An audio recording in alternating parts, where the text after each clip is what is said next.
Good evening. Welcome to WooTube. My name is Baram Woo. And today we've got scoops. No one was expecting scoops, I don't think. Not at this point. But we get scoops.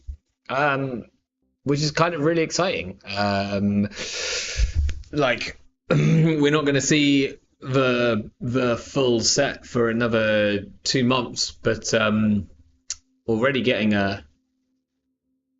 a little tickle of what we might be able to expect from it. So that's pretty exciting.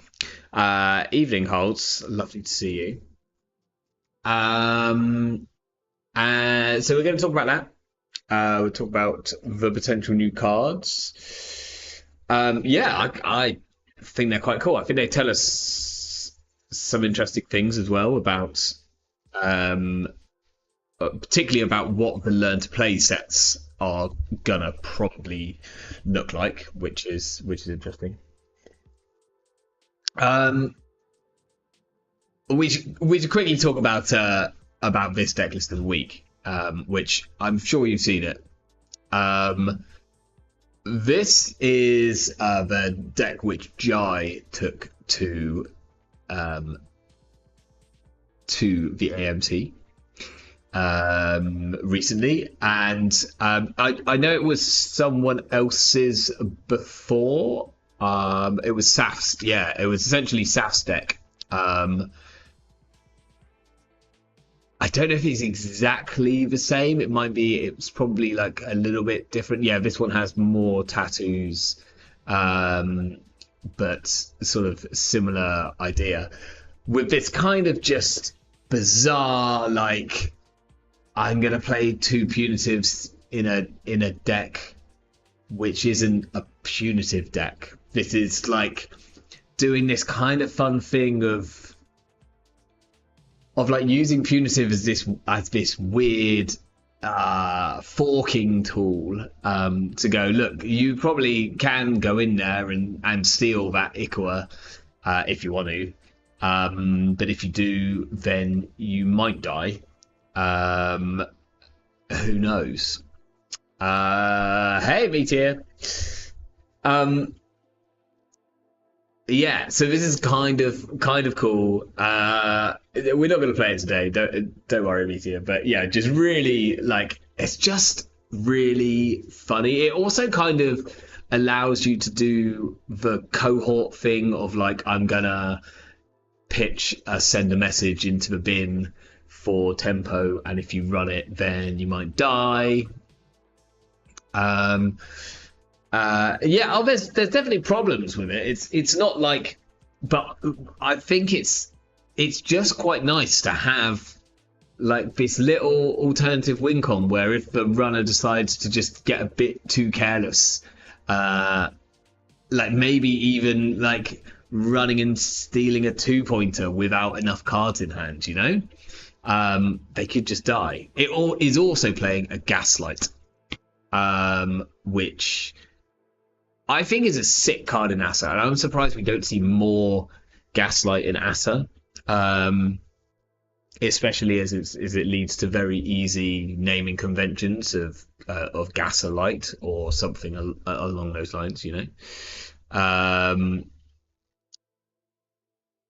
And just because, like Asa, in my opinion, is generally as good at, like, it's as good as finding your first fully operational is. Like, if you can't find fully operationals, then Asa just feels horrendous. The minute you have a fully operational, then you feel fine.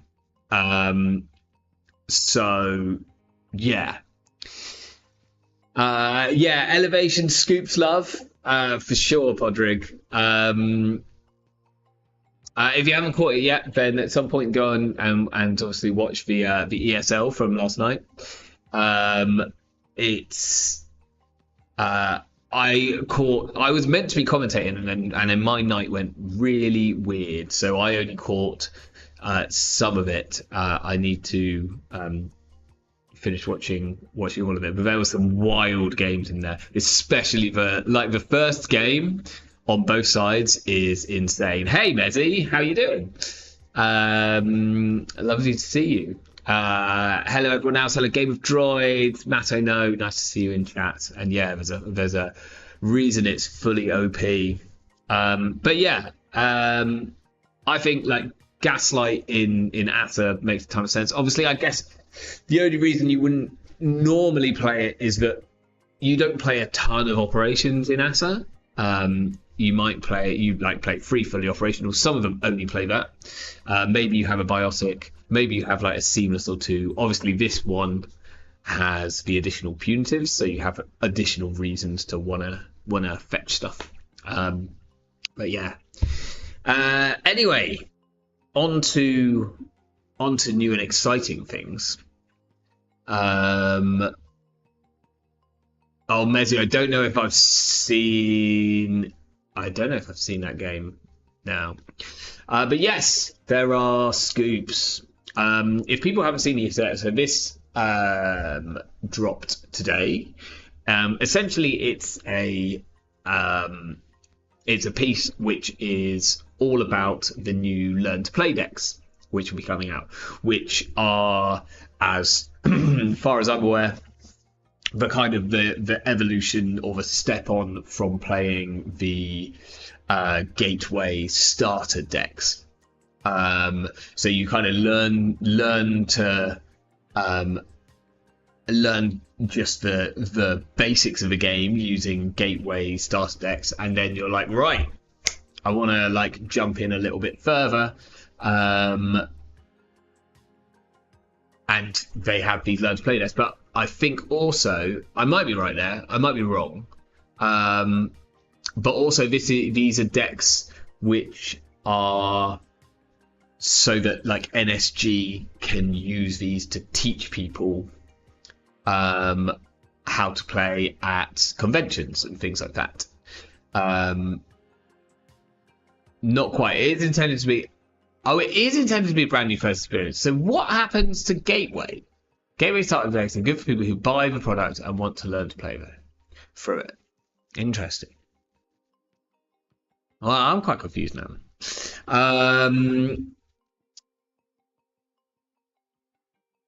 Yeah. So anyway, essentially, these are going to be like distributed like as complete decks. There's a runner deck and a corp deck, 40 cards and 44 cards.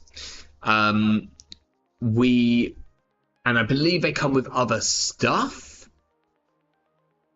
like counters. I might be wrong there. I should really probably have fully read the article. I've realised now that I haven't. It's pretty bad of me. Mainly because I've got to be a bit excited by the fact that down the bottom, we've got some new cards.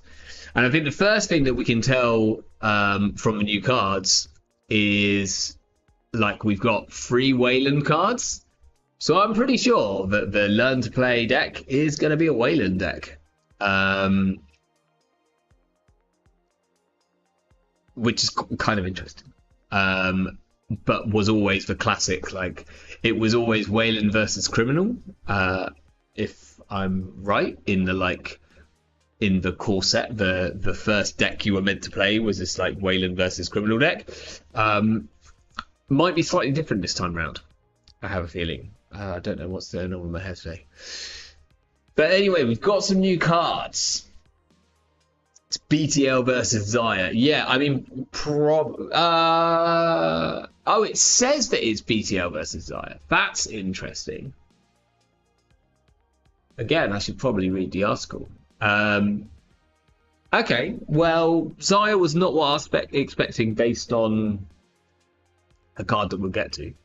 But I guess you're not playing the Gateway. What even is the Criminal Fractor in Gateway? Is it the Space Lion? You're not putting that in a Learn to Play game deck, so I guess that makes sense. Okay, right, let's talk about these cards. So We've got Anthill Excavation Contract, a free cost, 1 to trash asset, Wayland, 2 influence. Potentially splashable. Whether you do or not is interesting. My immediate, like, it's really hard not to go like, oh, you might put this in Asa, and then forget that, like, obviously Asa is not going to be a thing. Not that you, I don't think you would. I think you'd play Nico over this every day of the week.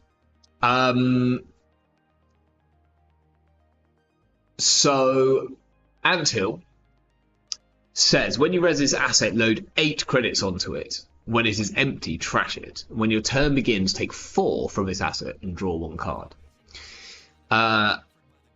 Which is kind of cool because this is like the quickest that we've had one of these cards that actually clears itself out.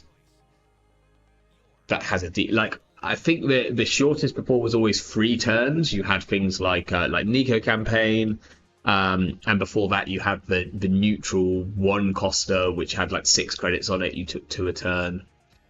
And they kind of ticked out in 3 turns. And like going all the way back, we can go right back to like, you know, the early days where you had things like Eve Campaign, which ticked out over 10 gajillion years.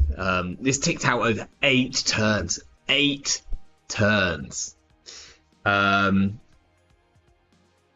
Which like takes a long time, and this was like very, very early on, and then it kind of upgraded to Adonis, which felt much better in terms of the fact that this was, you lost a credit the first turn, but this did kind of clear out over 4 turns, and then obviously you got Marilyn, which happens over 4 turns. It's all kind of nuts. But so this one clears itself out very fast, and then it trashes itself. And so kind of obviously this is like, well, this is going to be very good in Orb. I think this will be fine, probably good in other Wayland. I can particularly see this in something like the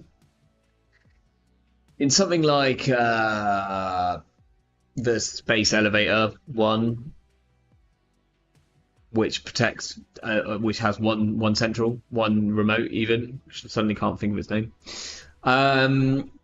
But somewhere, you know, because that can like Adonis is older than Eve, is it? Wow. That shows my bad level of history. But yeah, this ticks out fast and then trashes itself. It's essentially, we've been told that we're getting like Rashida replacements in factions, and this, I'm guessing, is the Wayland one. Earth Station is exactly what I was looking for, Meteor. Thank you. Pretty good. Obviously, like not great on the first turn, and is obviously a significant downgrade to Rashida, but I kind of think that almost every card in the world is going to be. It's quite hard to find something that kind of does what Rashida does, but better. I think the only thing that makes sense there is Moons. But this is potentially better than Rashida in Orb. Like, I could see this turning into some, like, a very, like, big money Orb option. Because I think Droid's already pointed out, you know, when this clears after just those 2 turns, then you could summon a Regolith with it. And then you can click your Regolith, and you can turn your Regolith the next turn into something for 1, and then you've like cleared out an Anthill for 8 credits, a Regolith for 15 credits. That's only taken 4 turns, which is like, you know, a certain number of turns, but still pretty good. And yeah, it's like a card and a credit is like not the worst on the first turn. But I like this. I think this is interesting. I think it seems reasonably fairly costed. and it's going to lead to sort of fast, jammy gameplay in the same way that kind of Rashida does, because you can put this in a remote, and then you know that like 2 turns later you're going to be able to jam. And the fact that this draws cards as well is cool. It's like, it's not just 8 credits, or technically 5 credits, net 5. It's also 2 cards, which is nice. Much harder, as people have mentioned, I don't know, Meteor's just mentioned it, much harder to protect turn 1. Like, you can't go down to nothing and still res this, which is like pretty significant. So you either need to be like playing a lot cheaper ice if you want to be able to do this first turn, or you just have to go back to the old days of like have a gamble in your hand turn 1. But it's cool. I like it. It's really hard for me to place like how good this is going to be out of faction, because I have no idea what the other factions are going to look like. Kind of. I guess, like, I could see it in something like PD, right? Which wants to go like quite fast and wants to like jam stuff in the remote each time. Whether you're going to be spending influence on this, like PD might just start, I don't know, putting in Rashidas or not Rashidas, putting in Nikos, or just finding something else. There might be something new. Holtz says that I think it's good design that this might not be playable turn 1. It makes your game less reliant on luck. Yeah, I like that a lot.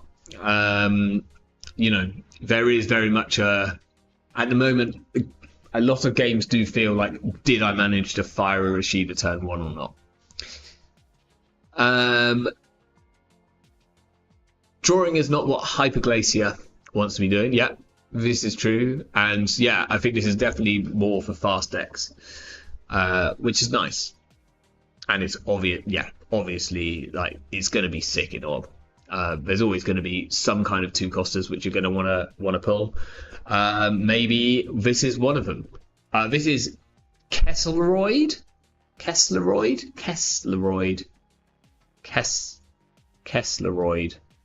I think. We'll go with that. This is a 2-cost barrier with 2 subs. It's only 1 strength. It's got kind of cool art. I quite like this. It's kind of interesting.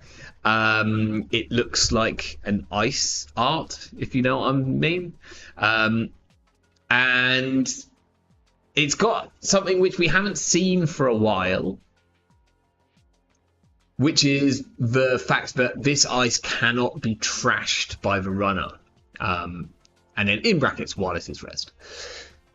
So this is something that we haven't seen exactly since the days of Architect, which said Architect cannot be trashed while installed.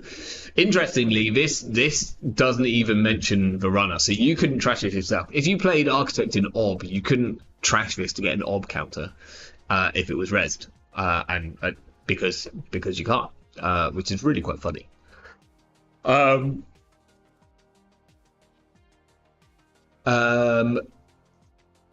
Oops, there we go. So we're back there. We have had some cards which have kind of sort of done this in a sense, or recently anyway, but they have not seen much play. We've seen a very small amount of unironic Lotus Field play. And this essentially says the same thing right now, because no one's playing Hippo. And all of the most common forms of ice trashing are the crew, and maybe a little bit of chisel. But anyway, they're all stuff which is like, I'm going to reduce your ice strength to 0, and then it's going to go. As opposed to days where people were playing sort of free Hippo in every adult deck.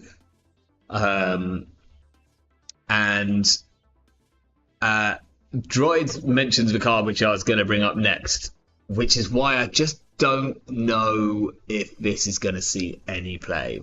So this is Kessleroid, which is a 2-cost, 1 strength, 2 sub barrier. This is self-adapting Code Wall, which is a 3 strength, 1 sub, 1 strength barrier, which kind of has a very similar thing. The strength of self-adapting Code Wall cannot be lowered, which is a bit of a piss take. I think if they'd have made this a little bit stronger, a little bit higher strength, then maybe there'd be something there. But I guess Lotus Field was already taking up that slot. At the moment, this card sees no play. People are like, and the problem is that you need to use Ice Destruction to get rid of big, nasty pieces of ice. You don't need to use Ice Destruction to get rid of something which costs you 1 credit to get through.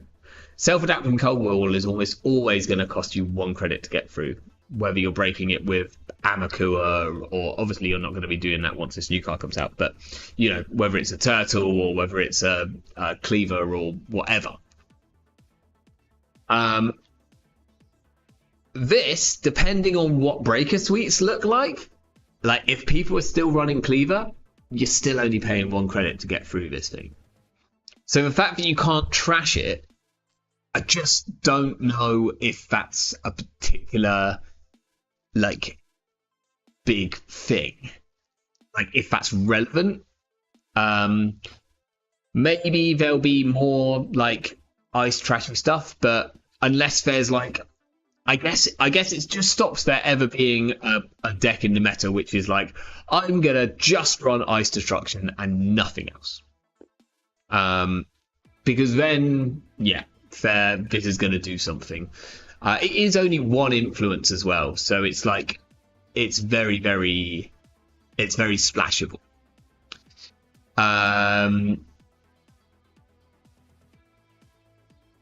Yeah, and Celestial's right. 2 subs does make it just slightly better into Banker. 1 sub into Banker just feels terrible. It just doesn't feel like attacks at all.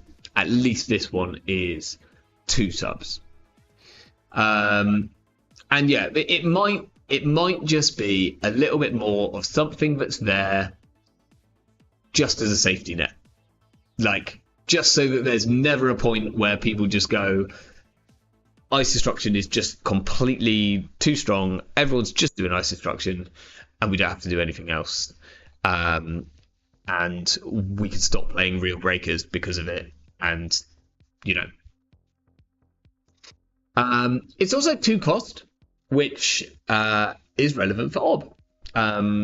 Ob likes having some options for 2 cost ice, and a lot of their good options for 2 cost ice are going, because as an Ob fan, I've been pulling things like Thimble Rigs, and things like wraparounds, depending on meta dependent. These have been my go-to 2-costers. Right now you've got Tattooed Bowler, I guess, but yeah, I don't know if it feels right, because I don't know why you'd want to trash it.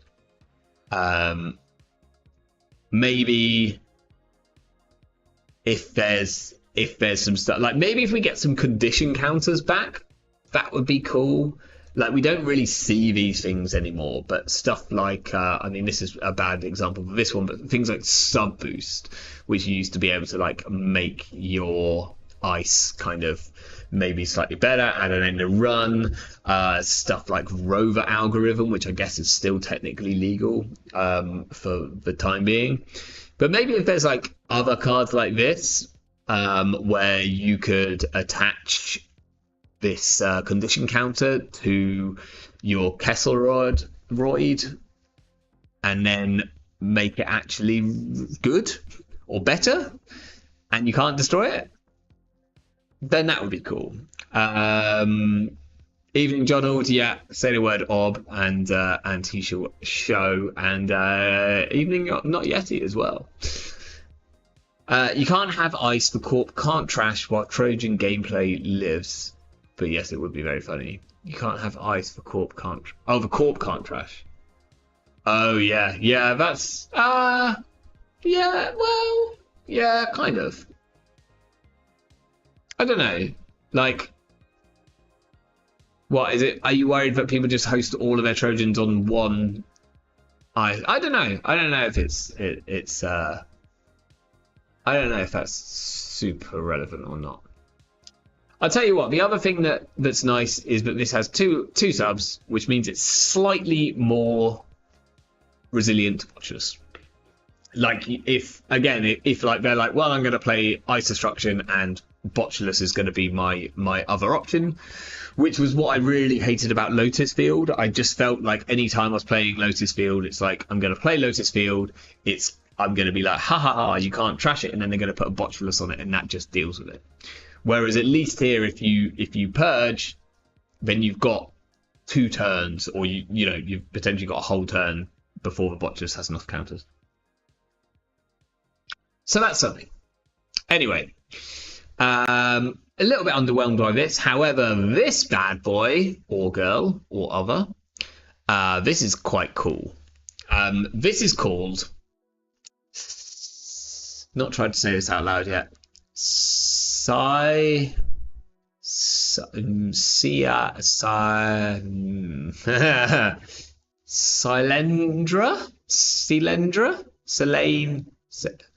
I have no idea. Genuinely nothing here.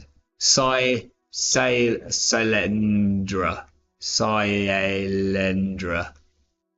I'm gonna have to wait for Ginevra to hopefully put out a thing on this. This is cool.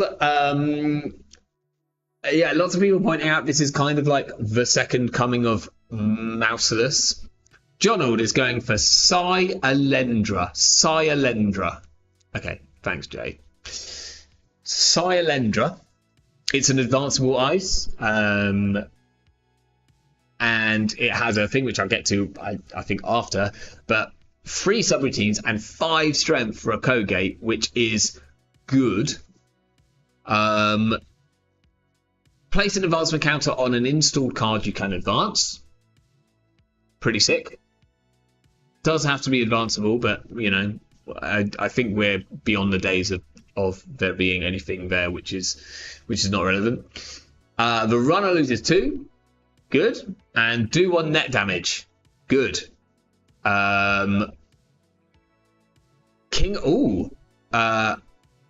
It's Sanskrit.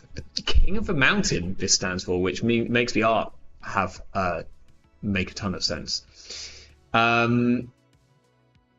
Yeah, this is like a pretty nasty face check. Like, we just don't have nasty face checks in Wayland right now. Like, if you don't have programs down, then like, what's the worst that's going to happen? You're going to lose 2. Is probably it, right? Like, you accidentally run into an Afshar. That's like it. But like Afshar or the outfit one that gives you a bad pub, which is also lose 2. Basically, you just lose 2. Like, if you can afford to lose 2 credits, then just run all of Wayland's ice. It doesn't really matter. Now, ironically, this does lose you 2, but also does a net damage, which is decent, and it's going to put an advancement counter on a card, which potentially could be really, really good. Then it's got this little additional thing where it kind of becomes a ket, right? When the runner encounters this ice, if it has 3 or more hosted advancement counters, place 1 advancement counter on an installed card you can advance. So, kind of cool.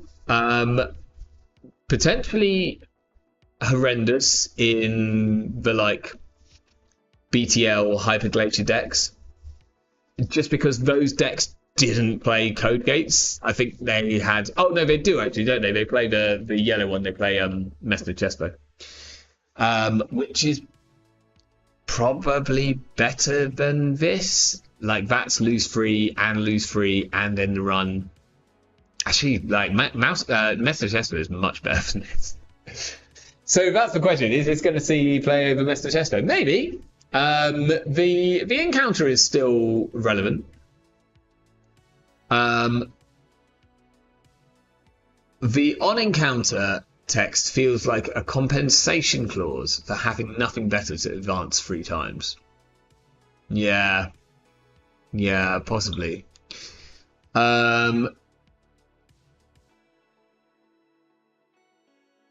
Oh, I think Lucy has put in actual Sanskrit for the things, but I can do that. I can't my brain can't handle that. It can be trashed, absolutely. Yeah, this is interesting. Like, we can question whether it's better than Mesner Chespo, but Mesner Chespo is also influence, so there is that. It definitely feels like a bit meaner than some other ice, certainly the other Wayland ice. It feels like it's going to go nicely into quite rushy decks as well, where you kind of always... Because, like, yeah, you could use this to put a counter on a piece of ice, which you've got on the table, but much cooler and much better in terms of tempo is going to be if you've got, like... I was going to say Atlas. It's not going to be an Atlas.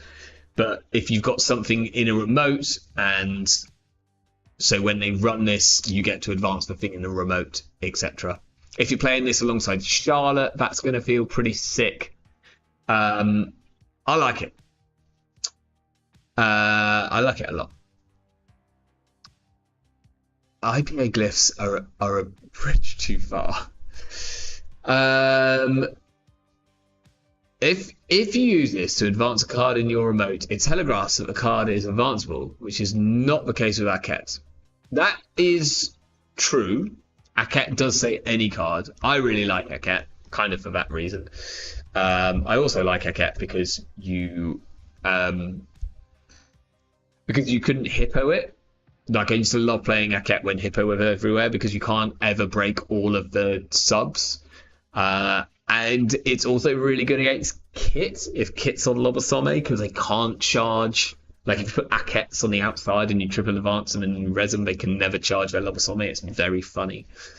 So there's a chance that I prefer Aket to this card. But anyway, it's fun. It's mean.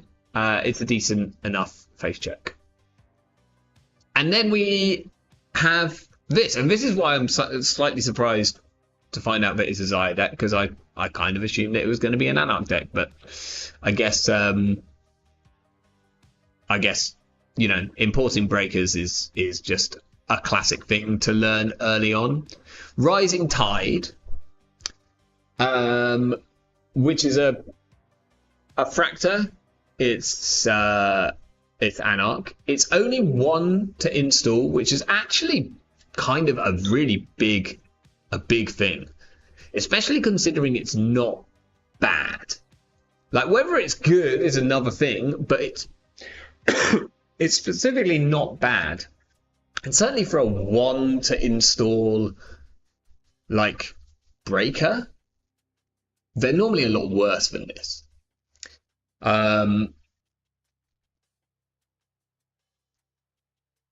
Meteor wonders if Cleave is getting banned. I've heard a lot of people say that. I don't think so. I think this is just a case that you need to have, like, more than one, like, Anarch breaker, like, sensible Anarch breaker in rotation at a time.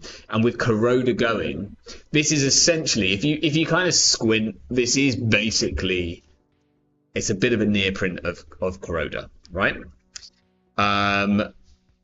It costs 1 less to install, which is something. Corroder was 2 credits to install. This one is 1. But it's the same amount of influence. It's got the same numbers. It's +1, break 1 for 1 credit. And then most of the time, this is either going to be 1 strength early on or 2 strength once you've, like, found the second one and chucked it in the bin. So for, like, the majority, certainly for, like, all of the mid game of, like, any game, this is just Corroder, which costs 1 less. I do like the fact that it does get slightly stronger in the late game, but like, once you've got all 3 Rising Tides in the bin, it's a free strength cleaver that only breaks 1 sub for a credit instead of 2 subs for a credit. Now, obviously, it's 1 credit to boost 1. So, like, in some parts, that's going to matter. But the, like, +2 to boost cleaver has never mattered. Like, it's never been enough of a downside to be like, oh, maybe I should play something else instead of cleaver. People were even doing it when, like, people started putting massive Pharoses everywhere. Like, people were doing the maths on, like, oh, maybe I should play, like, Corroder instead, because at least, like, the boost is not so much. But it basically doesn't matter. Like, you're probably still not getting through a Pharos easily anyway, so you need to have another option for that. So it doesn't really matter. Now, if they ban Turbine, maybe this becomes a bit more of a thing. But while Turbine's still around, then the whole idea of just playing Turbine Cleaver is always gonna defeat this card in standard play. Now, that's purely on a like standard whatever level. There's other reasons to play this. It is only 1 credit to install, which means it's like quite cool to, like, I could potentially see some shapers playing this, where it, like, I mean, at the moment you got Propeller, so like, why aren't you playing Propeller? But maybe you play like 2 Propellers and a Rising Tide for the late game, or you play 1 Propeller and 1 Rising Tide for the late game. Because it only being 1 to install is actually relevant. Particularly when you've got cards like DZMZ and you're maybe installing them for free. Droid's pointing out that you might Ashen and then all of a sudden this is back to 1 strength. That's kind of funny.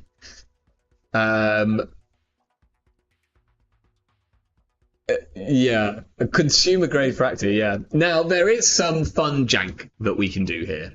None of it's good, but there is some fun jank. For instance, you could do a deck which is playing like multiple copies of Penrose, where you use this like in the early doors to break a barrier and use it as your code gate breaker, and then you sell it to the Aesop's nearprint, which we bloody well better be getting in Elevation.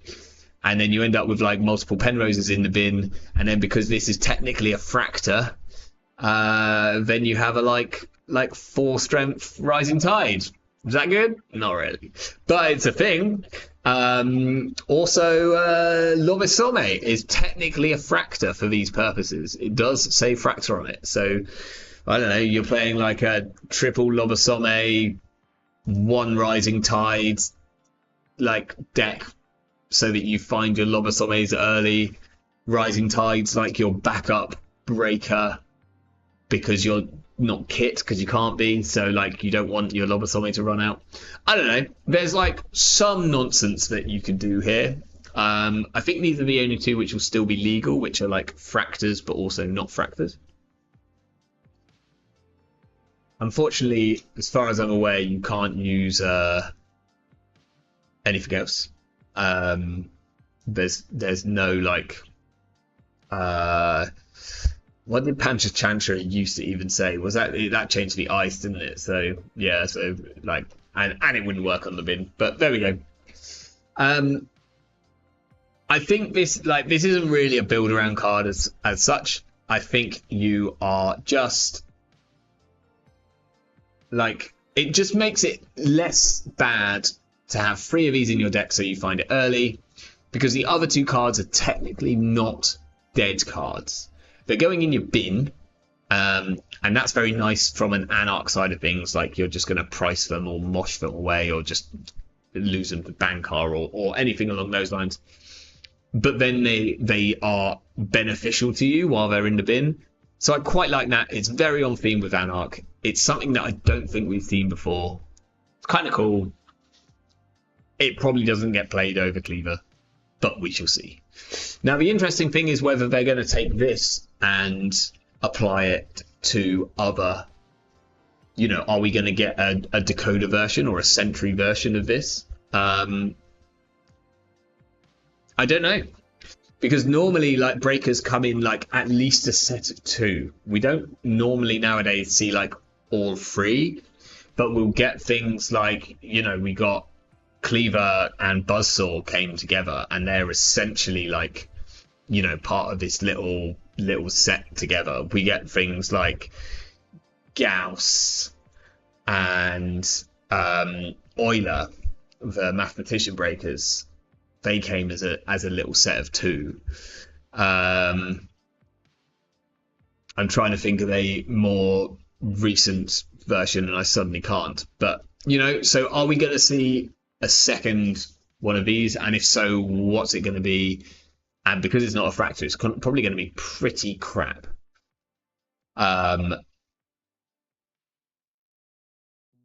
Yeah, a lot. Like recently, there's been a few more on their own, but we do often see like 2, especially when when they've got a thing, right? When they've got a little like a gimmick.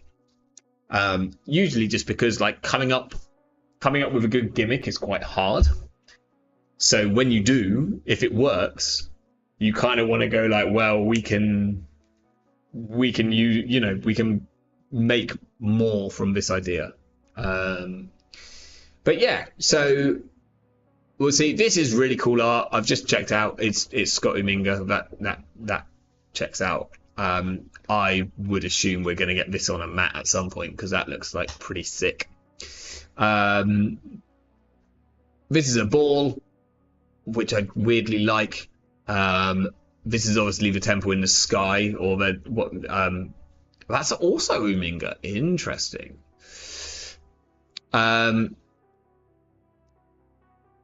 Any Trojan fractors? Any Trojan fractors? No, we've never seen a Trojan fractor. In fact, the only Trojan breakers that we've seen, apart from AIs, have been killers, right?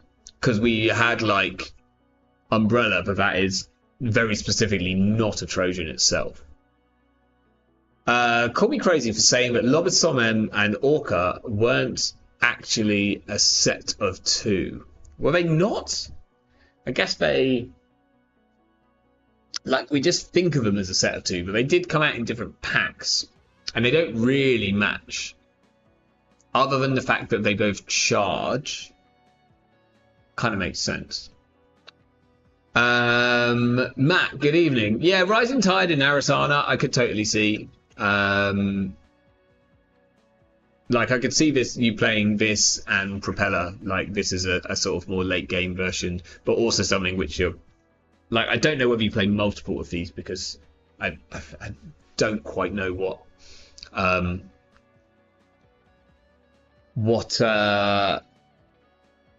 you know, Shaper looks like in a like non-Aesop's world. Neo Mouse, also a giant temple / wonder of world. Is that it's not one of the actual wonders though, right? I guess I quite like that because this is matching the 7 wonders. For people that didn't know, like essentially for a while we got quite a few of the 7 wonders on cards. So we had like I mean they were all wailing nice. So Mouseless was like the mausoleum. We had Colossus, which is still in rotation. There's another one. They were all advanceable. It's I'm forgetting, but then like essentially Pharos was a take on that because this is the lighthouse of Pharos of something like that. Good evening, David.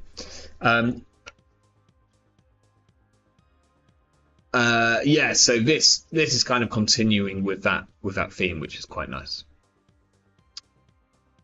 It's not the 7, it's other it's Borobudur / other similar temples. Non-European wonders are still valid. Nice. Okay, so like that's new cards. And excitement. Horton, yeah, it was Horton. But what was Horton like as a seven wonder? Because I wanted to say that, and then I suddenly like doubted myself because I was like what? Was it the gardens? Because I'm just pulling that based on the fact that there's flowers on it, right? Was it the autumn wonder? Let's see what comes up. And that doesn't help. The Hanging Gardens. Hanging Gardens. Horton here has a name that means garden in Latin. Okay. Oh, the Hanging Gardens of Hortus. Wild. Well.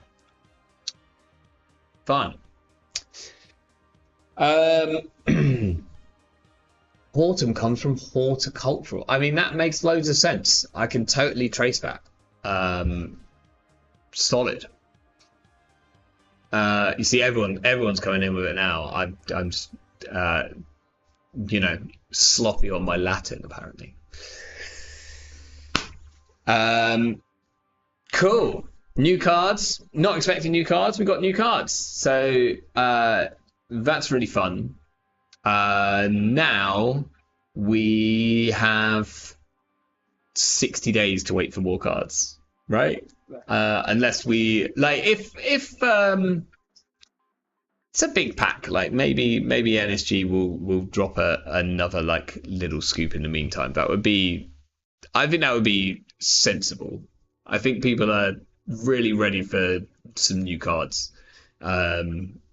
So NSG, if you're listening, consider just like a late March. You know the date that you said you were gonna release Elevation? Like end of Q1. How about a little like scoops drop at the end of Q1 as a little, hey, we told you were getting new cards at the end of Q1, so here's something to look at. I'm just saying. Right. Tonight,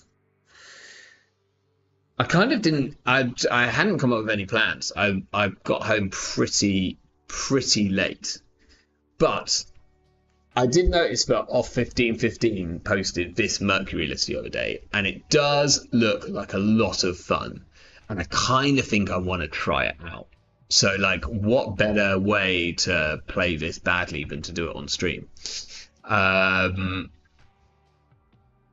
think I've copied it into my thing already. So we should basically talk about this. This is like almost breakerless Mercury. We've got some Amakuras, obviously, and we have boomerangs, and then we've got bypass in the form of inside jobs. In fact, that's it. Inside jobs, free inside jobs. That's your lot. But we do have Bankar. Bankar obviously works really well with Mercury because we're not breaking subroutines. Oh, I'm not asking for a booster pack, not again. Don't worry. I think that NSG have said never again to the whole booster pack. I don't want a booster pack. I would just like 7 cards. Let's have one from each faction to look at the end of Q1. That's all I'm, that's all I'm asking. We've got the canonically correct 2-share gamble here. Loving that. Multiple compilations, which is really cool. The one card which I really want to include in here, and I think I might just include in here and might just play at 46, is I'm kind of surprised that we've got no alarm clock. But maybe there's like there is a bit of a like nombo with alarm clock and Bankar, I guess. So maybe that's the reason. But this looks kind of cool. We're playing like 2 copies of Reprise. We've got Mary, we've got Eru. This looks fun. It looks like a ton of fun. So we're going to give this a go. All we're going to try and do is touch some cards because that is all we can do. Oh, we could like just jump in and play Podrick on Eternal would be the other thing. I don't think I've got. Have I got a particularly funky deck ready to do that? I don't think I have. Sneak Door would also be cool, and we do have we surely have influence for Sneak Door, so I could kind of see that, especially with the copilations. Like Sneak Door plus copulation is actually very rude, and very fun. Oh wait. WooTube live. What are we? We're a runner.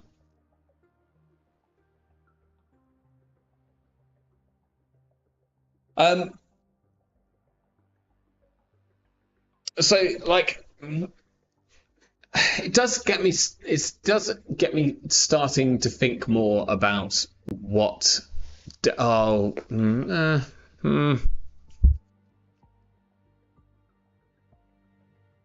I don't want to play it's fine. Yeah. Okay. Fine. You know what? We're gonna play this game. We're gonna play it really fast and really loose. Um, I kind of thought that this person might be on my block list because they have a tendency to play a very specific type of deck. If they put two ice here out, then I'm conceding immediately. Okay. Hey. I'm really sorry. I don't think this will make very good content. I'm gonna bounce if that's okay. I've never done that. You think this grinder is 92 card PE? What else is it gonna be? Like, I just can't do it because then I like if we were maybe playing different a different deck, then I might consider it. But it's like we're playing Mercury, we're playing Bank Armor, like you know, all we can do is touch cards, and if they've got like padding of however many cards, it's gonna be grim. Should have played a Narco at Eternal is what we've learned. Yeah, I mean, like, I wouldn't always do that, but oh, this is interesting. We both want to go fairly fast. Having a flip switch in my opening hand is great. Having everything else here is not so great. I do really like the flip switch, but I think we will. Oh, this is Matt from chat. Ooh, falsified is very good versus this whack, as is potentially diversion. And we got a reprise. That's nice. Class act. This is a decent enough opening hand. Okay. Are we gonna go and check that? It's whether we wanna. I'm not legit doing a Mercury stream, Axu. I'm gonna check this. It is a Rashida. Do we go and try and get it? They could res a Sisentan. They could res a Sisentan. Do we lose to a Sisentan? I'm gonna. Oh, we could reprise. Okay, so I'm gonna run R&D. We're gonna try and land this reprise. It's gonna be sick. Oh baby. Oh baby.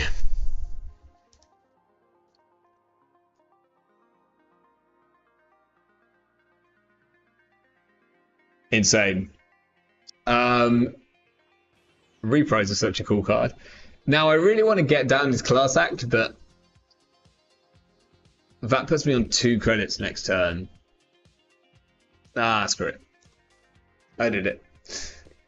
Okay. The flip switch is good. Steel skin is good. I think the second doof... I think the doof has to go, unfortunately.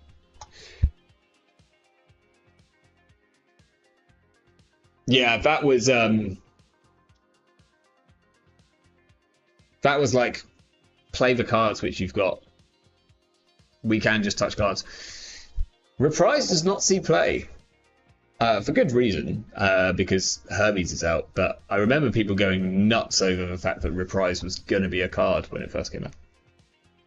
Okay, here we might just click for credits and install the flip switch.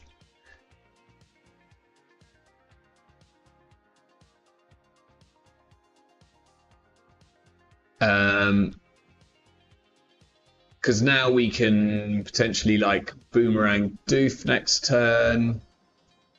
We can just bravado into somewhere.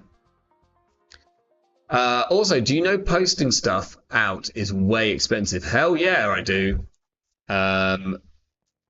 Absolutely. Right, where are we? Where are we running? Thanos, you kind of did, but they are on the NSG website, so you can check them there. They were not scooped specific to me, but 4 cards got scooped today. Got to petition NSG to not to make Eternal Dice anymore. Yeah, the dice can get really heavy as well. As long as there's 3 dice and no more and no less, yeah, we'll see an extra card. Virus will. Do we trash that? Do we just? Yeah, we've got Amakua in here. Oh, sick. I mean, can we draw a reprise? Draw a reprise. We didn't draw a reprise. I kind of like the gamble here.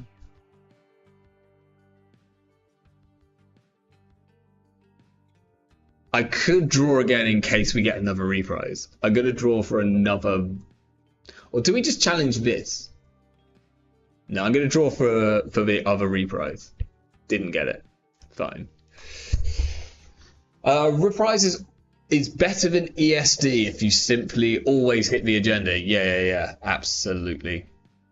Oh yeah, that reminds me actually, not yet. I've probably got a whole stack of dice to send you, haven't I? Oh, it was... Okay, crap. Alright, that's okay. 22 euros for a playmat and dice and cards. Yeah, I'm not super surprised. Right, loving these falsifieds. So I think we call this as an asset. Because if it's an agenda, we potentially just win. It's a spin doctor. That's fine. We'll draw. I want to hold on to this steel skin for now. The Hermes is almost too late. That's quite funny, isn't it? But not too late enough that I'm not going to get it and install it. We draw a jailbreak anyway. So next turn, like we could either doof and then try and jailbreak R&D, or we just jailbreak R&D. I guess we could look for a Pretty Mary first, and then we can inside job R&D.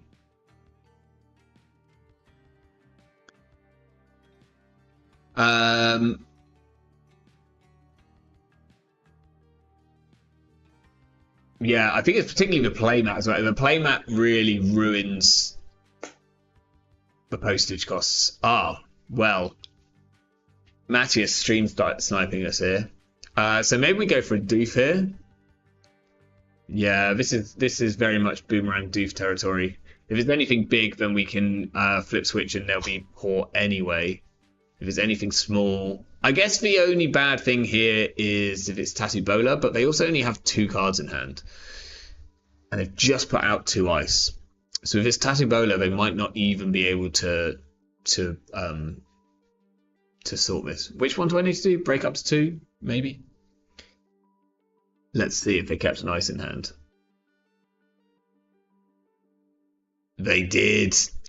Okay, well...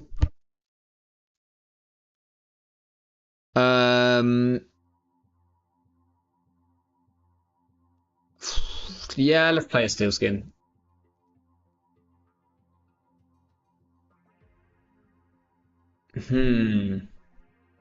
I like the compilation.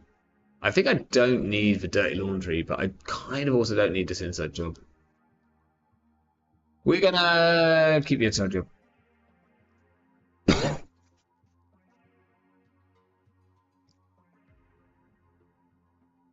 Because there's a chance that we just inside job R&D next turn. If they resonate Nancy, then we just flip switch, so we're fine. We could also challenge HQ. That's interesting. That's probably a Charlotte, right? We know there's at least one Tatubola in HQ. So maybe we go... I think we draw once for Pretty Mary. Didn't find a Pretty Mary.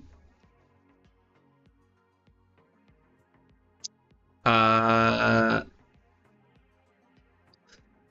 think one run back could have won the game. Interesting, maybe. I possibly should have re-challenged HQ. I shouldn't really be scared of anything here, so let's inside job R&D. Any big ice is gonna force this to be popped if it's a Charlotte anyway. And if they don't res before we get to see 2, then that tells us quite a lot. This is a Phenotria. Gives us a tag. Possibly should be worried about that. Yes, Hanzai. Seamless. Didn't res this, so it feels like it's not a Charlotte. So we're going to go and check it. Don't have to be scared because of this flip switch. Flip switch is very cool. This is where is there anything that I could like die to here? Oh, it was a Charlotte. Wow. They risked a lot there. We could go HQ. Do we want to clear this tag? I don't want to die to end of the line, but equally, we've used our Mercury already. I'm just going to remove the tag. I don't want to like accidentally die to something.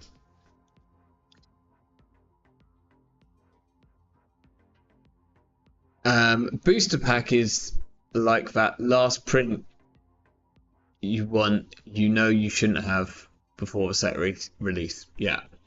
Would have been nice to have the cup ready for the seamless. Yeah, it would have. I should have thought about that. I kind of forgot about the cup. Right, what do we think this is? And can we just challenge it? Is a big question. No, there's no way it's end of the line. I just don't want to get like blown out by something else ridiculous. Okay, we could just like fire off a doof. Feels bad here. I think we shuffled back a boomerang last time, which is probably incorrect. So we could inside job the remote. They have a seamless in hand now. Or we could go like install compilation, run HQ looking for the seamless. Actually, I quite like that. This might force a res here. And if it's an expensive one, then we can probably challenge the server. Here would just bounce. So they had tattoo into tattoo. Do I want to inside job here? If this is seamless, I think it's fine as long as they're not too rich. We can take some damage here as well, which is quite nice. We've got steel skin in hand. Like, we'd like to keep this inside job, but we don't need to keep the inside job.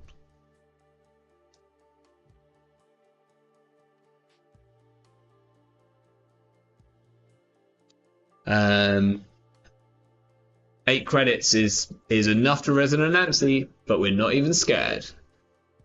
It's a Boto. I think we just let this fire.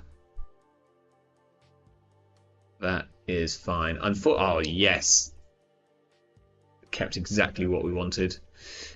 Unfortunately, we have a spin doctor out, so like the trash one card from hand is less relevant.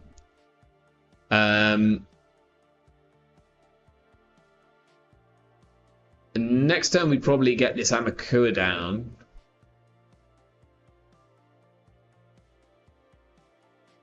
And run our... there's a virus in there. That's a shame. But we'll have one... We'll have enough to get through the Tattoo Bowler, which is like kind of relevant. Plus this probably forces the spin to be popped.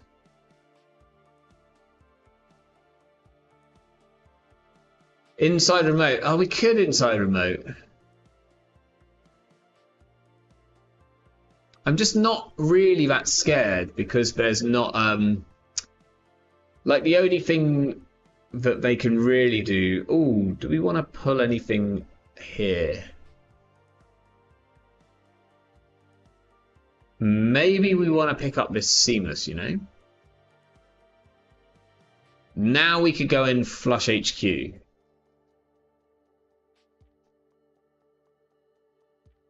We could go and flush HQ.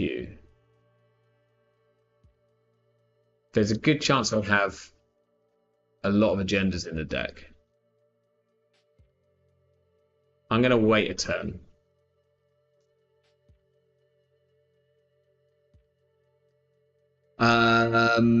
Bankar's great. Mary's great. This Falsify is actually great. This seems like a good enough hand to me. Next turn we can check this remote with... Oh, you can cup them the virus. Yeah, I mean, that's the good play. That's the clever play. Got back that. Yeah, that would have actually been incredibly relevant. So here, if it's a void...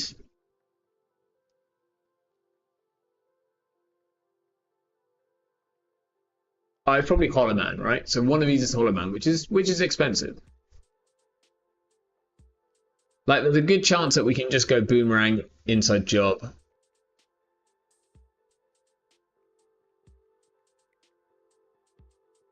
Yeah, cupping the Mav was a way better option.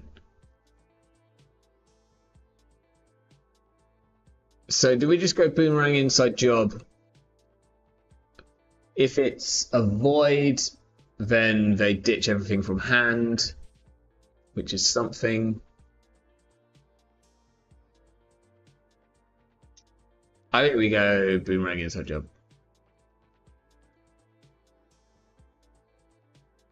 I probably don't need to Boomerang this. I'm not 100% sure why I am Boomeranging this. If it's a Tattoo, then we can break it with the Amakua. If it's anything else... I guess if it's an Enigma, we can't get through it. That would be upsetting.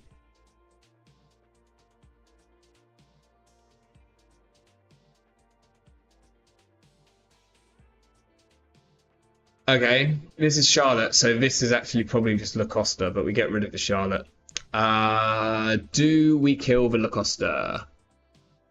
Should have used... No, I kind of want to hold on to that Falsified.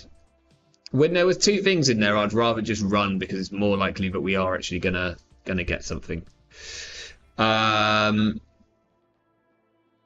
think we need to leave the Lacosta. We'll hold on to the reprise and withdraw again.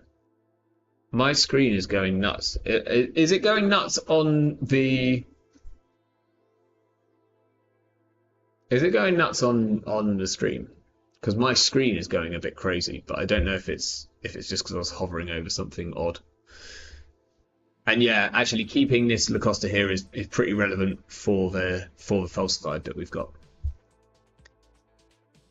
Okay, we've over-installed to get rid of the Boomerang.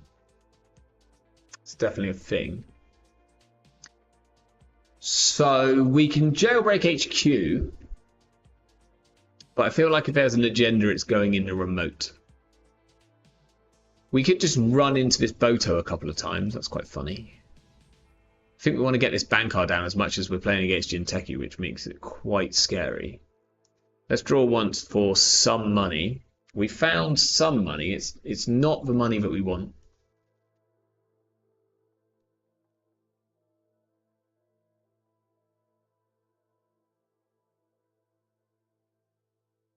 I think we put down the Bankar. Let's... How do we get through this? Kind of don't right now.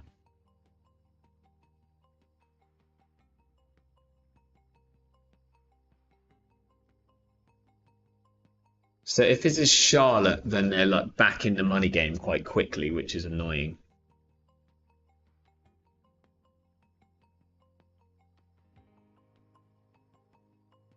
Basically, it has to be Charlotte or Rashida. It's a hybrid release.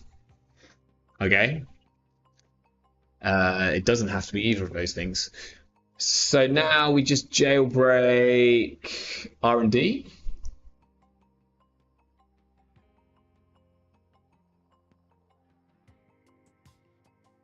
The fact that we've got this reprise in hand. Oh, maybe we should go Pretty Mary jailbreak. Wait. Sorry. Thinking.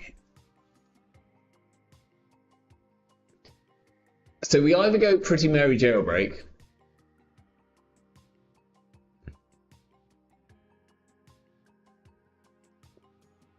But if we don't do that, then we could reprise.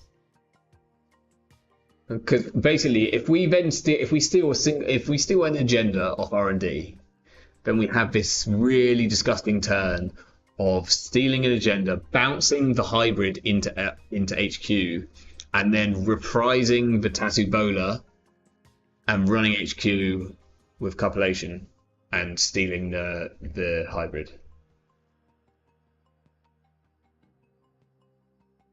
Which is very funny. Maybe just bouncing the hybrid is better. I also probably want to bounce the Botu.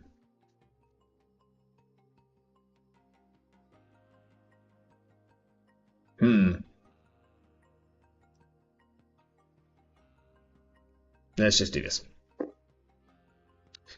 So here it's like whether we just take the damage to see one extra card, and I think we do.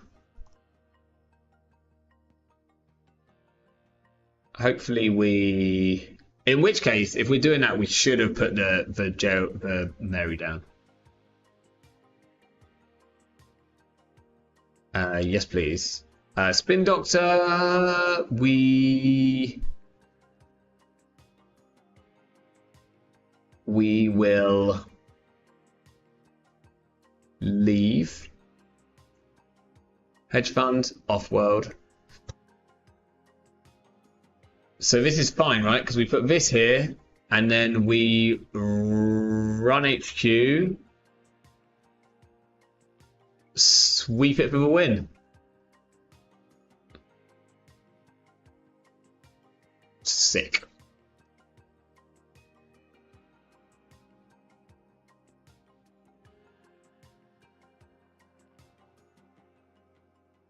Didn't even need the cup. Just touching cards. Just touching cards.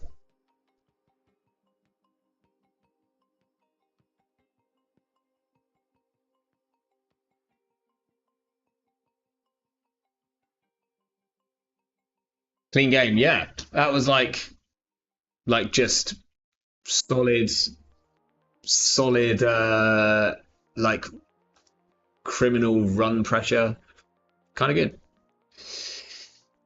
WoTube live.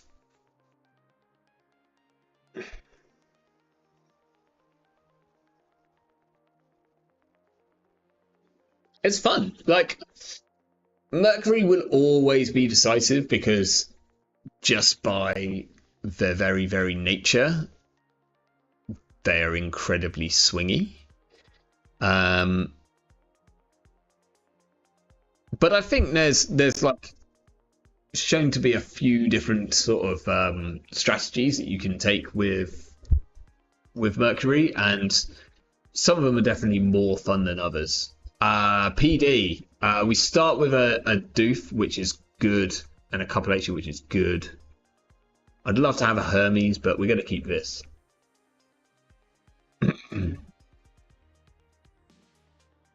Friend of the show meet here in chat, or in our game, our opponent.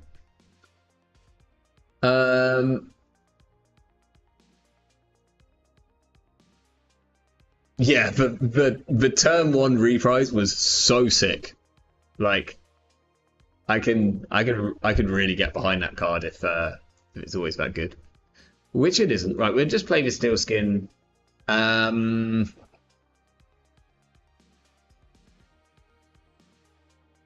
kind of need money here. If I play Cup, I will have just enough money to cup something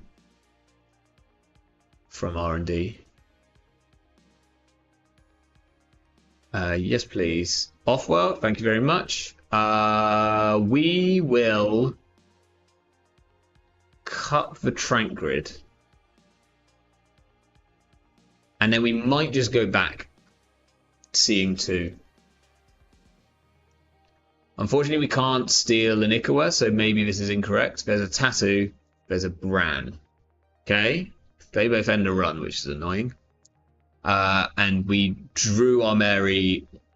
Now we drew our Mary just after we got rid of the reprise, rid of the jailbreak. Maybe cupping the Trank is wrong. Like, cupping Ice is probably more effective. We don't like Ice. Greasing. It's probably the Tattoo. We probably just face check it to find out. I think we go like Mary face check it.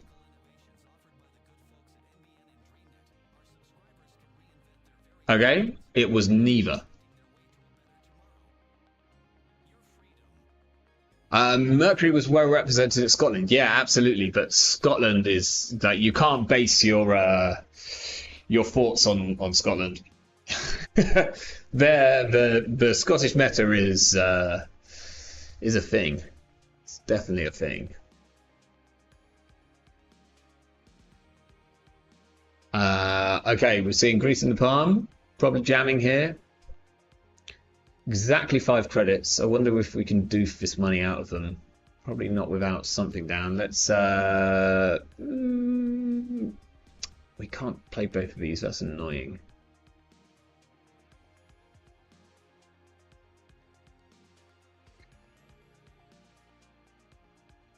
I just need a bit of money. We'll do this, and then we'll play one of these. I guess I was like didn't want to inside job R&D yet because we don't have a Hermes, but we do have a reprise. Okay, this wasn't rezzed, so it's not a Trankgrid. So it feels more like a Managarm. 2 ice now on the server.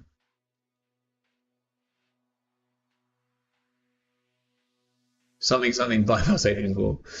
So options here. I think we go for like an inside job and then we possibly reprise.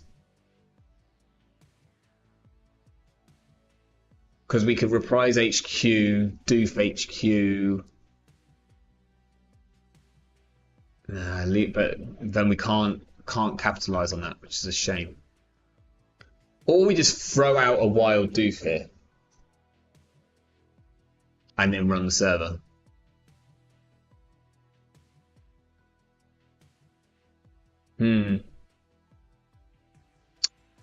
Okay.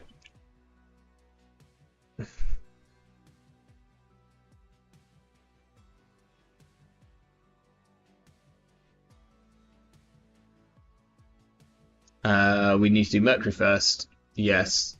Yes. Managarm. That can stay. Seamless. Off-world. Okay. Options now. Is we either put this back in and we doof, We either put the HQ ice back, and then we doof. That's our whole turn. Potentially Meteor can duck using the skunk.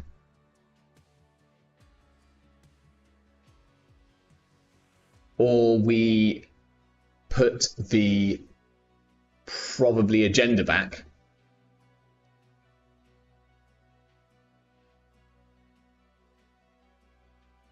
Or we put the ice back and we inside job. Or we just inside job. We just inside job. They're about to draw a skunk works and then a seamless. Kind of like the idea of throwing this ice, because then they kind of have to re-ice, right?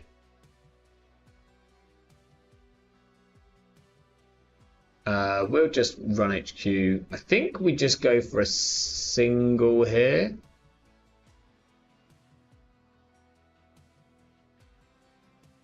Yeah, reprising the MIC would feel a lot better. And maybe that would have just been fine, but we kind of know that the top of the stack, I guess it's safe, but equally, wow, we get full doof. So what was this? Okay, well that's a Rashida. Res card return is definitely nicer. But I think this still puts Meteor in a pretty tough spot. Like they kind of have to res HQ, or they kind of have to ice HQ. Now they have drawn into a seamless. So we think that this is an agenda. So I might just I probably just inside job this server. The problem is they're on Tasibola, so like they might have a little bit more money than we think. So ideally we go like Amakua, run, so we have one counter. Maybe just inside job. Let's draw one. My OBS screen is going nuts tonight. This gets punished by like outside Tatubola because it means that they'll have enough money to. Ah, oh, bollocks.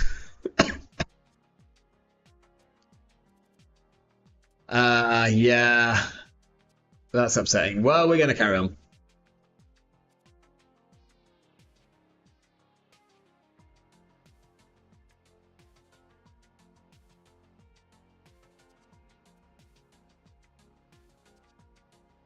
So we might run HQ now. Stop it, OBS screen. Here we'll see 4, I guess. Skunkworks, Seamless, Skunkworks, Hedge. This takes us down to 3 credits, which sucks. But we got Eru. They're gonna have to like. Okay, no, they don't quite have to double seamless.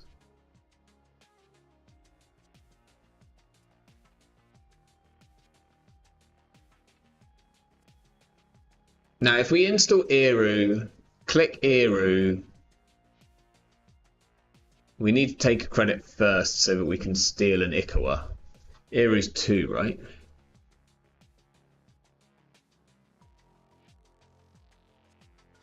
I kind of need some more money. Which is going to be a problem because I don't know if we can draw into any money that we can play right now.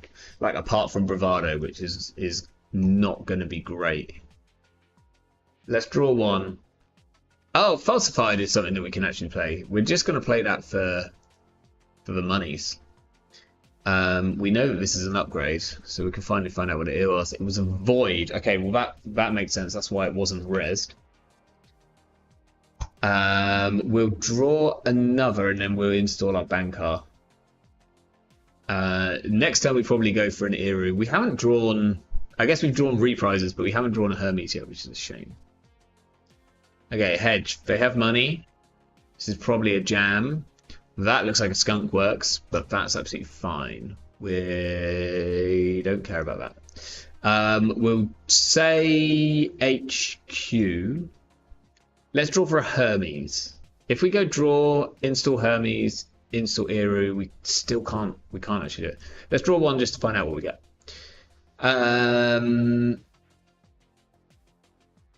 I might just need the money of the laundry here, which is the problem. We'll do Eru. We'll click Eru.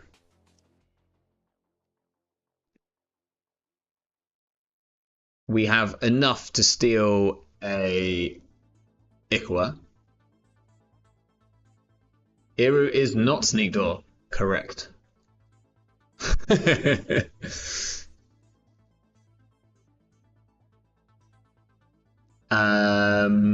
So here, choose a trigger to resolve. Eru. Mercury. Yes. Pretty Mary. Yes. Card from deck. Steal. Card from deck. Gatekeeper. Card from deck. Steal. Sick. So clean. This is a good deck.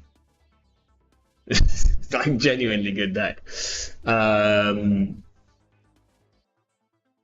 Here is a lot of fun. I like that. We need the next elevation scoop for the Skunk Void Challenger. Yeah, I mean that's been called. Yeah, there will be something that can deal with Skunk Void. I quite like this. Is this like? Is this where I do my like villain arc and start? I mean, I've enjoyed Mercury in the past. I'm not gonna lie. And I mainly enjoyed Mercury because I found a silly card combination and everyone started playing it. But Eru is a much potentially a much more sensible option than Divide and Conquer. This is the deck that a kid in my meta plays. It can be brutally fast, yeah. It really can. I mean, so can this as Mari, hey? I see.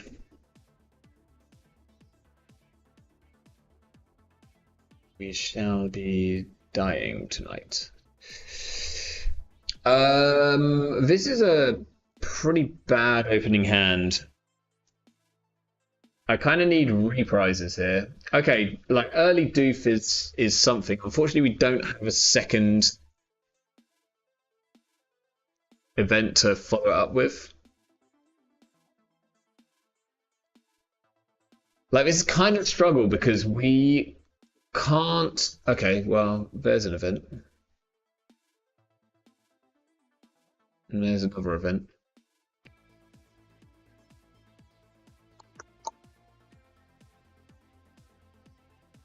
I think it's install this, gain a credit, throw out a turtle.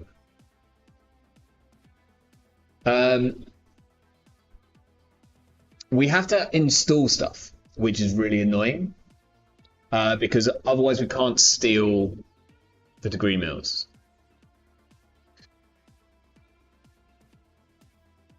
Which are now in R&D.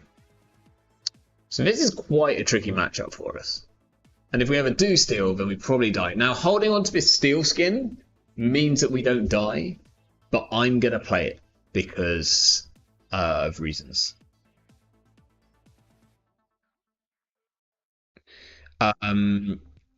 We probably call that as a Rashida. It's whether Turtle does anything for us this game or not. That's it. Oh, it's a virus. Well, then Turtle does like nothing for us. Fine.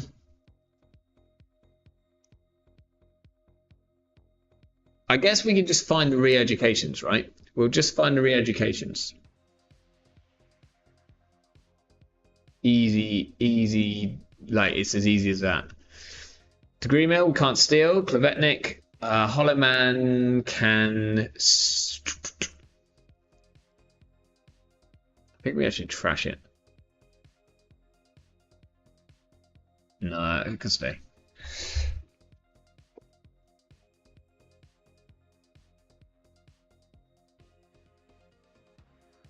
The degree mill is kind of fine. Like it's actually pretty good for Lucy to have that in hand. Now, unfortunately, this spin doctor means that it's not going to stay in hand. So we'll overdraw and ditch it.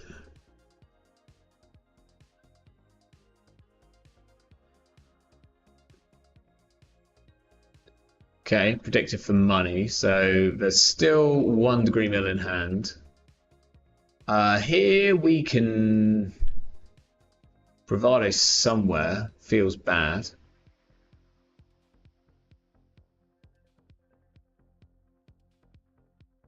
I think we go Hermes.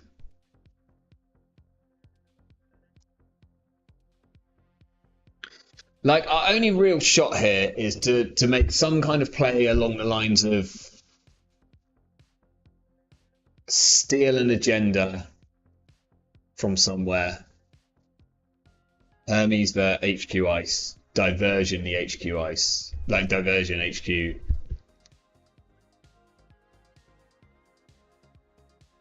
Something like that. We might just check this remote.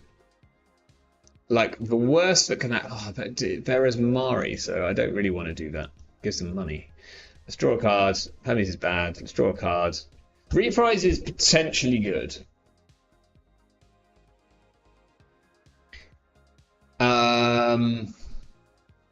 We could draw 1 more.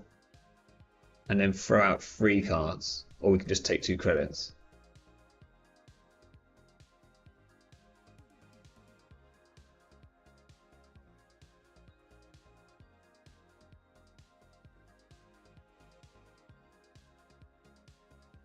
At the moment, we can still technically get in the remote, so I'm somewhat less scared. Hey, Cactus Lab, how you doing?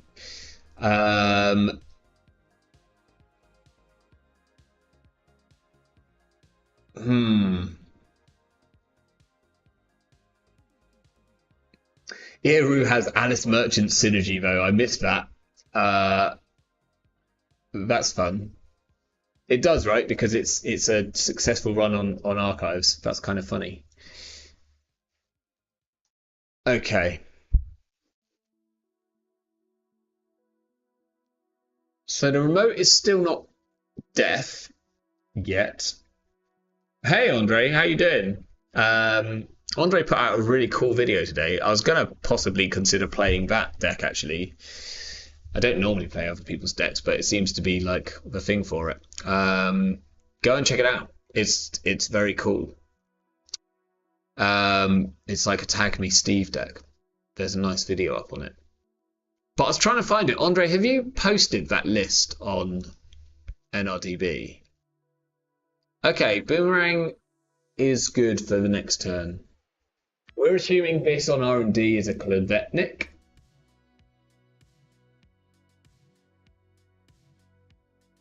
The deck was a great Asmari matchup. Really? Interesting. Is that just... Well, why? What am I missing? Like, I guess it's more. More is good into Asmari. You're not playing the ton, like, surely Asmari makes a ton of money off you. They have to ice off HQ.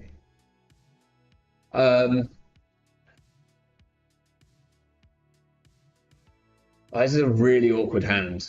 So we could go like inside job. No, we need to save that for next turn. Amico and more, and you can recur class X. Okay, yeah. Recurring class X is nice.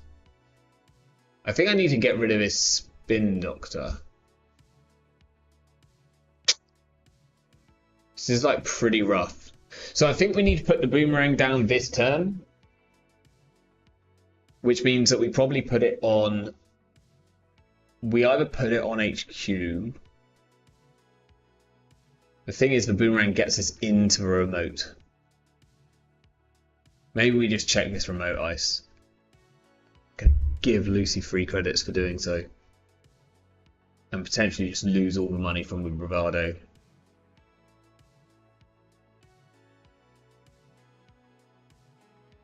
It just sucks at this point. Like,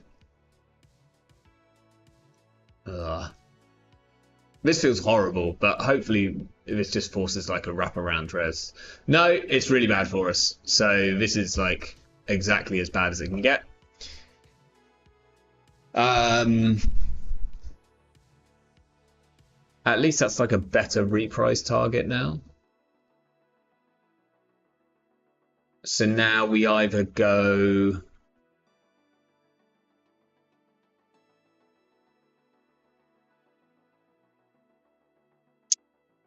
where do we put the boomerang? Like on R&D, or do we keep it for this? Maybe we put it on the Methnachesto. That's probably more correct.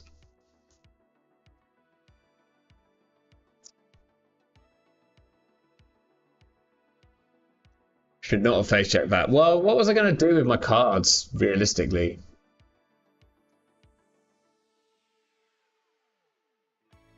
I also probably should have kept the steel skin. I mean, at least like we don't have to care about Lucy having money now. We can start throwing out our diversions into the bin. So that's something. This feels like an agenda. Don't know about you. This is like, come and check me. I think we want to find out what this one is. Assuming it's an upgrade. It is an upgrade. I think I need to check server 5 in case it's also a Hollow Man. Because it's probably a spin, but if it's a Hollow Man, or just like a Rashida, holy hell. Okay, at least Lucy's got a bad draw going on. Yeah, it's a weird game from Lucy, but I think she's drawing absolute crap. We know that she's already drawn like 3 or maybe 4 degree mills. Oh, okay. So the deck isn't published, but there is a link to it. Okay. Do we think there's any re-educations in hand yet? And if so, how can we get them? Like, we can inside job HQ, but that feels like super risky. Kind of might need to keep. Let's draw a copulation. Let's draw a copulation. Double doof is not really something we can ever do in a turn.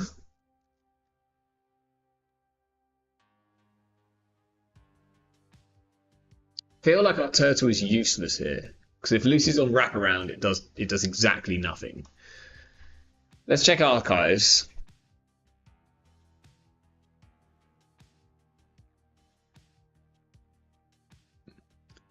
Chase down the spin. The thing is that there's a virus in server 3. So even if we put down the Amakua, it does jack. Right? Because the one turn where we need it to do something, it's not going to do anything. So I don't think farming really helps. She can feed you 6. If she's thrown 2 re-educations into archives,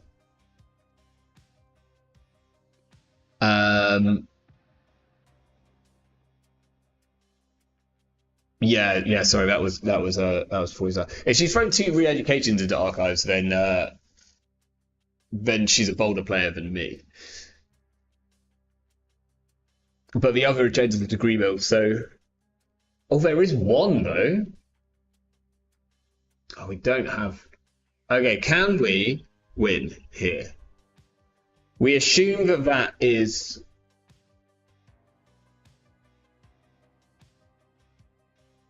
So Lucy thinks she's got the win. We can't doof here. And it wouldn't really do enough.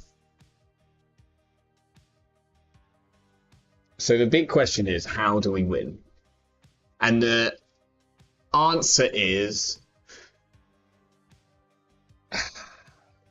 we need another card installed. That's the problem. Because here we can take both of these, and then we can jailbreak R&D. We'll see 4 cards. We'll see 4 cards. If there's a re-education in the bin, does that mean there is definitely a re-education in hand? Because the problem is, right, I can't steal a second degree mill. Big thing. I can't steal a second degree mill, right? Because I don't have enough cards installed. This is why installing the turtle was actually correct. So we can't steal a degree mill, which means we need to find the re-education. So we need to work out where the re-education is. Now, if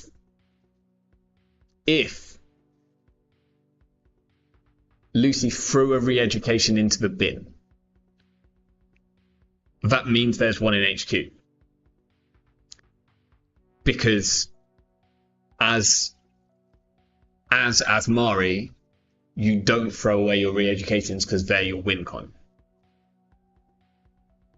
So we will get to see half of HQ because we jailbreak HQ, we use our Mercury, we're going to have added an ice. So we're going to see it's going to be a 3 and 6 or a 1 and 2 that we win off HQ. Right? Right. So we go re-education first, steal that, bounce this to hand, degree mill, steal that,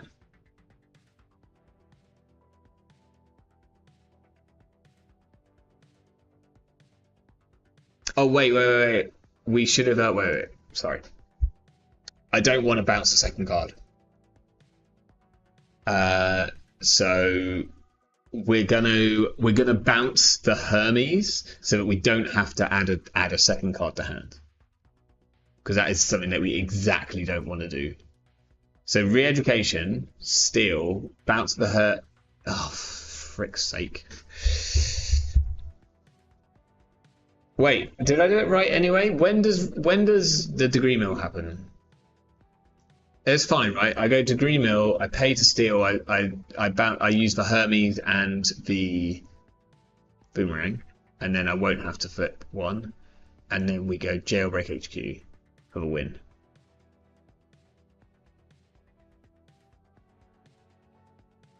Three and 6.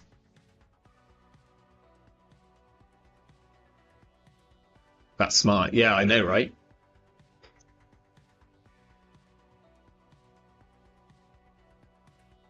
Yeah, it's definitely in there. Yes. Punitive. Commandment. Punitive. Dang it. I know it's in there. Should have kept the steel skin, eh? Should have kept the steel skin.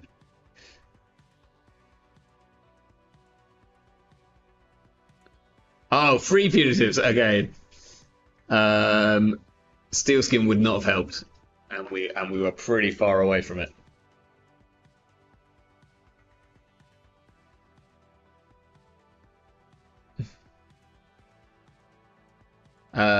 Do we just make you spend all your money now? GG. I mean, we nearly got there. We had a 50-50, and oh no, steel skins wouldn't help there because we stole 6. Totally true.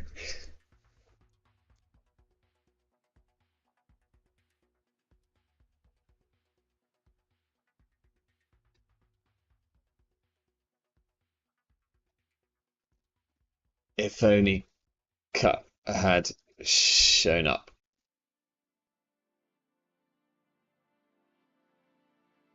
It doesn't really matter if they can afford 3 punitive, they only need 1. I think, yeah. Oh, yeah. Oh, yeah. For sure.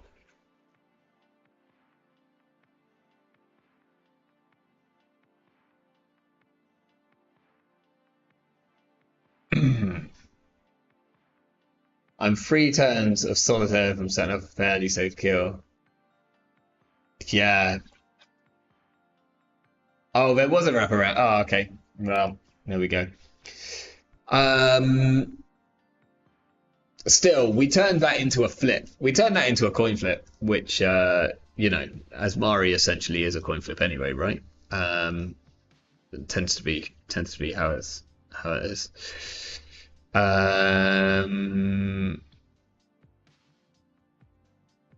Cool. Right. Do we do? I think we do one more of this. This is like a lot of fun.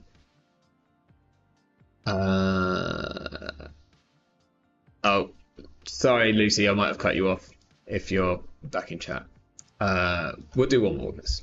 This is like way more fun than it deserves to be.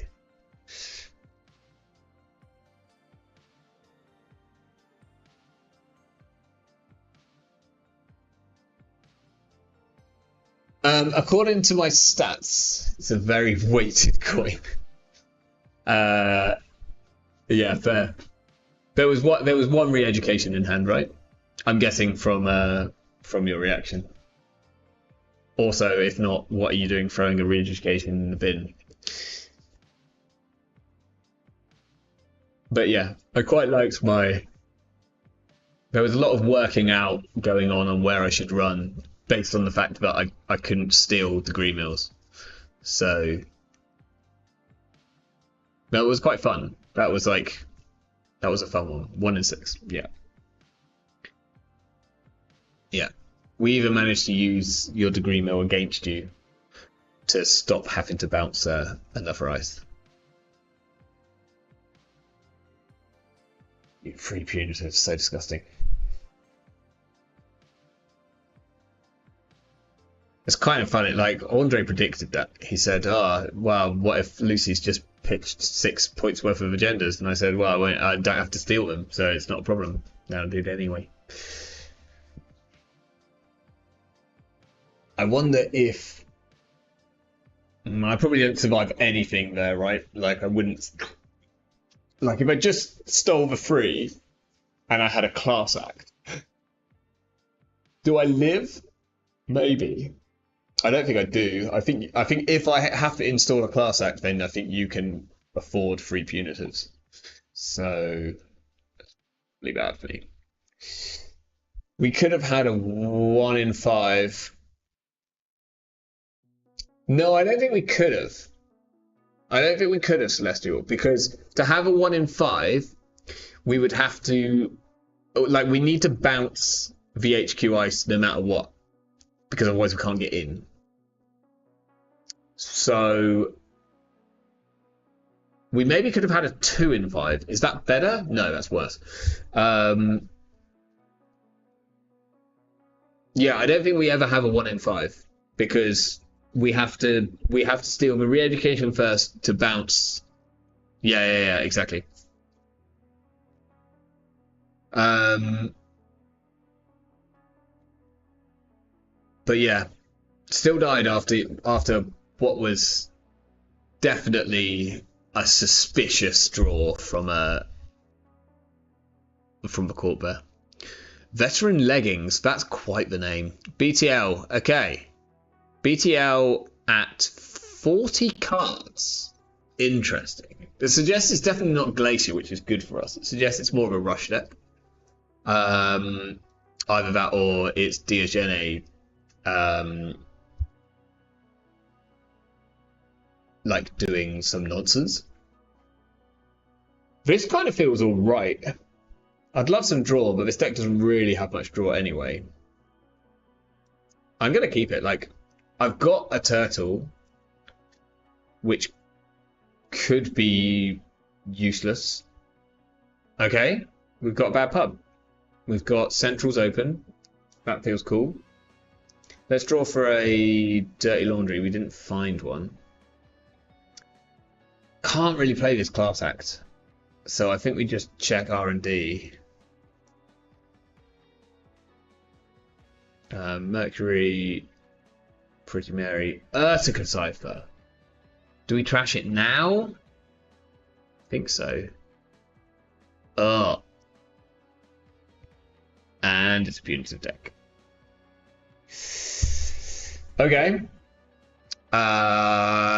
Maybe Neurospike kill? Yeah, I mean it's certainly kill of some kind. Is there a Neurospike kill BTL going around? I don't think this is Neurospike. Oh no, it could be Neurospike, yeah. Sorry. but it's what was I thinking of? Something else.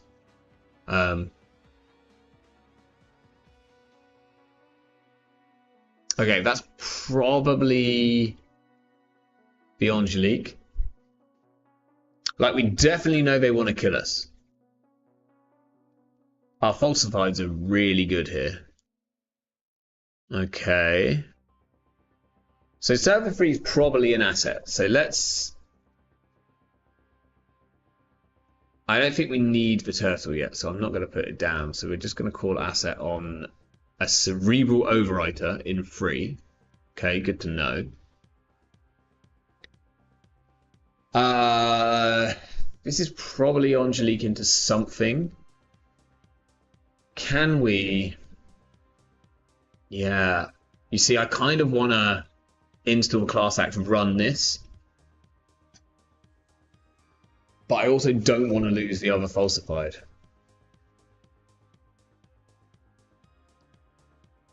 Let's do this. We're going to check HQ and die to snare. NAPD cordon. We could trash it. Sure. End of the line. Okay. They really want to kill us. So they're on punitive and end of the line. I'm scared. Eru feels scary to play right now, but we're probably going to need to just try and win really, really fast. Hermes is going to be really useful. I kind of think the boomerang is the worst card here. Yeah, this is Game of Droids has it on the nutshell here. 5 alarm spicy level. Definitely on 3 basalt and 3 SDS. Almost definitely. I think which is not definitely. It's definitely on. It might not be on SDS. It might be on CityWorks. But yeah, it's all the damage cards, but it's also only 40 cards. Like normally when we see decks which are like all the damage cards, then it's like all the damage cards. Okay, we technically survive punitive.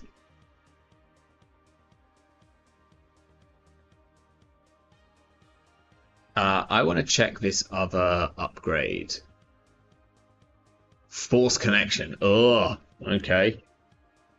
Okay. Fine.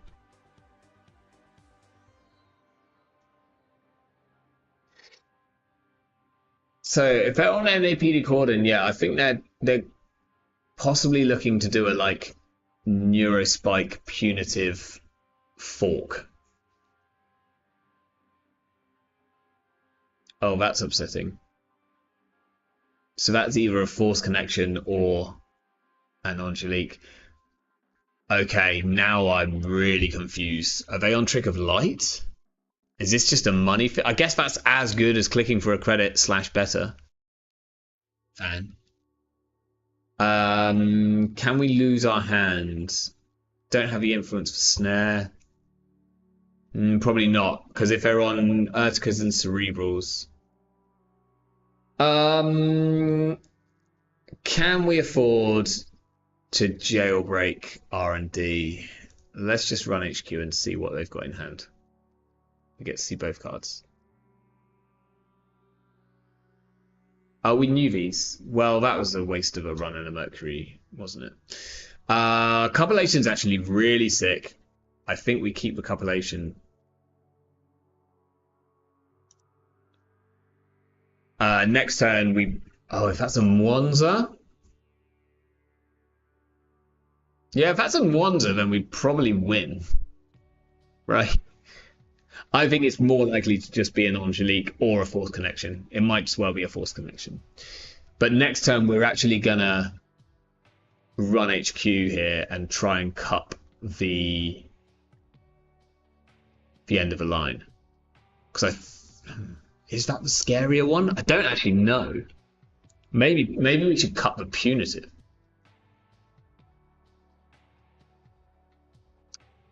We probably jailbreak R&D HQ here. I think drawing a card is nice.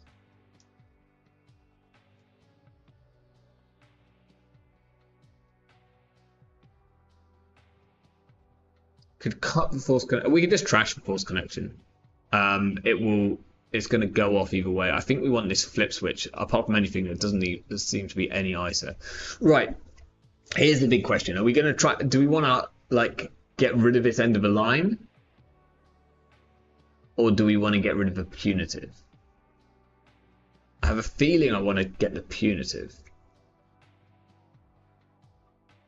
Angelique can stay.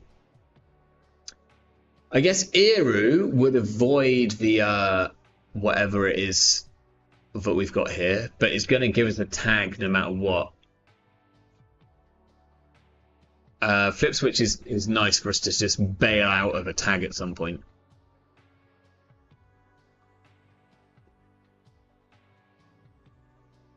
Is it better to Eru and take a single tag, or to run whatever this is? Oh, we get to bounce card. Sick. Let's get rid of that.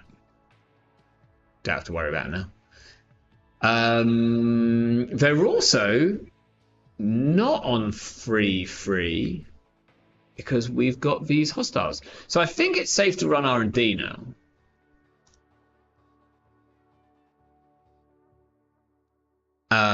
Mercury first. Yes. Hostile. Cool. Right, we know this is a force connection. Do we know what the bottom one is? I'm going to put the newest one back. Mutually assured destruction. So this is like, okay, we've just stolen 4 points. Terrifying.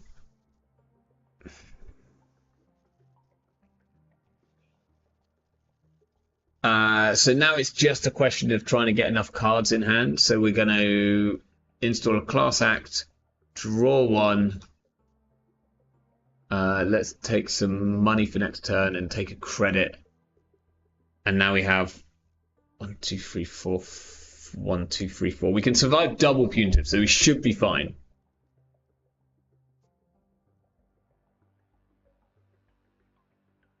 We should be fine.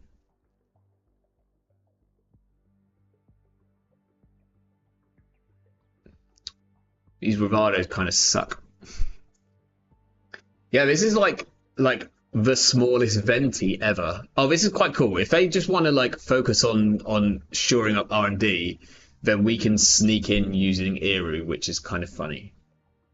Does this breach HD? Does this breach R&D? Okay, so no, so we will access all of these sodding things. But punitive's out of play now. So now having this punitive here is kind of pointless. Let's play a doof. Just to try and equalize the money a little bit. Not that money really matters too much anymore, I don't think. And then we can Dirty Laundry HQ. Do we see all of HQ here? I think so. This is where we find out that they are on SDS. Sure. Mad? Angelique? Do we trash it? I think we do trash it. End of the line. Oh, we've just hit a thing. This is fine. We can remove a tag, so will not do that. I forgot they had force connections.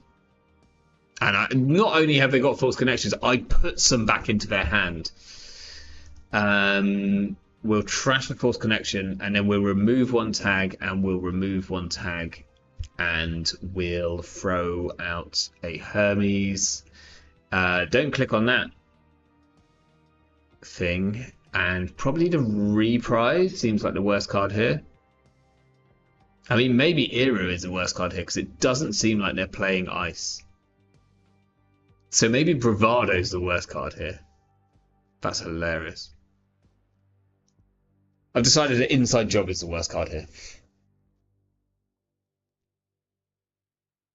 Maybe they need like an Inside Job card that avoids any upgrades.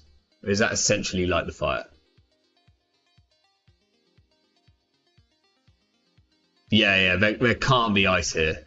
Not. They're on 40 cards. They've got like spice up to the wazoo. We know in hand. We know all the cards in hand, but I can't remember them. All I can remember is there's a mutually assured destruction and an end of the line.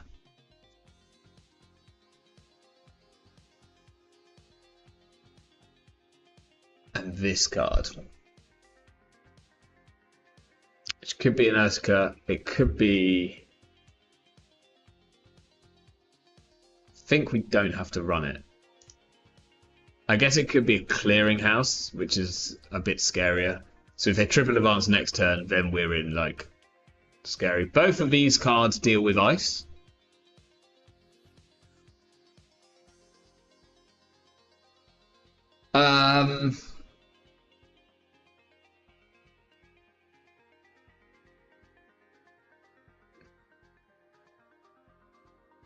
Oh, Divide and Conquer, you wouldn't access the, yeah, because you just see the top cards of whatever, don't you? That'd be cool. Okay.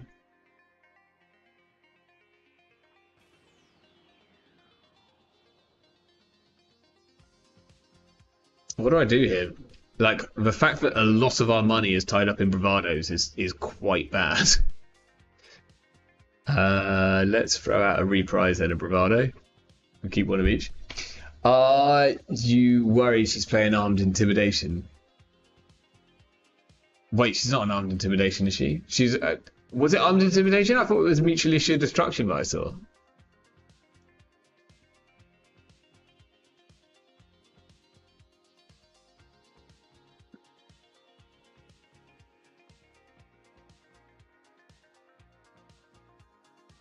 Well, yeah, now I need to... Okay, so I think it's install Eru, click Eru. Who else came up with that idea, eh?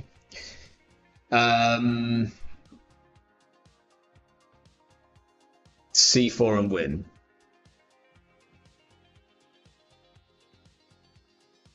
And then if we steal a 1-pointer, no, all the rest must be 3-pointers.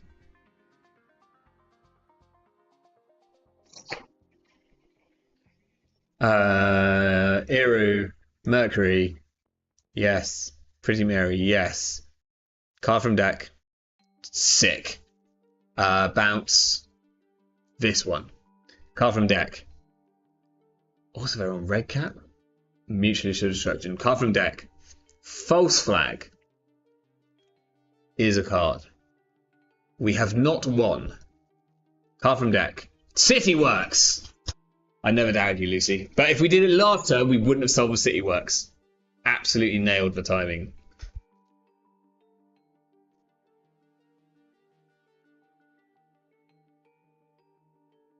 Bounce the upgrades on R&D. Now that's way too sensible. That would be very clever. Very clever. I wanted to bounce the stuff that was double advance because I was just assuming that whatever happened, we wouldn't be able to not survive the next turn. So I wanted to potentially be able to win off HQ if we didn't. That's a ton. This is a fun ass deck. I'll bring it back up here actually. This is off 15-15s. If you missed it when I introduced it, this is fun Mercury. Like. I actually highly recommend this now. I have played 4 games with it, and we won 3 and came very close to winning a 4th. Close enough. Close enough in a matchup which is probably fairly cursed. Hey Supernaut, I've not actually been cooking tonight. I've just been. This deck by off 15-15 caught my eye, and I kind of wanted to play it, and we have, and it's been loads of fun. I actually kind of want a 3rd cup. I don't know what goes in instead. Like maybe you just drop the pinhole, because you know it's a bad card according to some people. Are you going to play in EMEA Online Districts next? Is it next weekend? Oh, I doubt it, Ben. Is it really next weekend? Also, you get to sing the song every time you play it. Every time we touch, I see 2 cards. Or something like that. Let me have a look at my calendar. Next weekend. As in this weekend. As in the first. No, I can't. There's the answer to that. No, Flip Switch has been genuinely really good in every game, and we've always drawn it, and I've always really liked it. And I think in decks like this, where you just want to be able to face check ice, especially if you're playing Bankar and you like they suddenly resonate. We did not draw. I think we drew a Bankar in one game. As in the weekend coming. Yes, I thought next weekend was your regional. I'll be at that, but I don't think I'll be playing online, unfortunately. I have so little time to outside of like in the weekends at the moment. It's kind of wild. Like Reading, I think might be my only district. So Lucy, you're getting me. That's it. You're the only one. Other than a very non-districty regional in Bristol. More details soon. Yeah, I might like turn in for the night. It's been a good. Like if I play another game, then I'll lose. And right now, I'm kind of feeling good. How my throat's going? It still hasn't recovered from like streaming Eternal. So thanks everyone. It's a fun stream.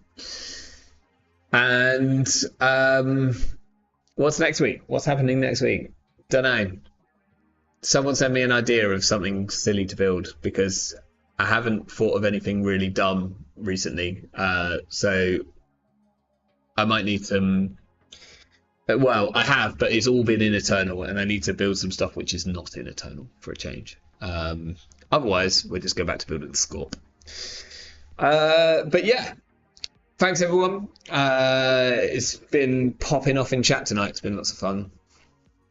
And I'll see you next week. But until then, ciao for now.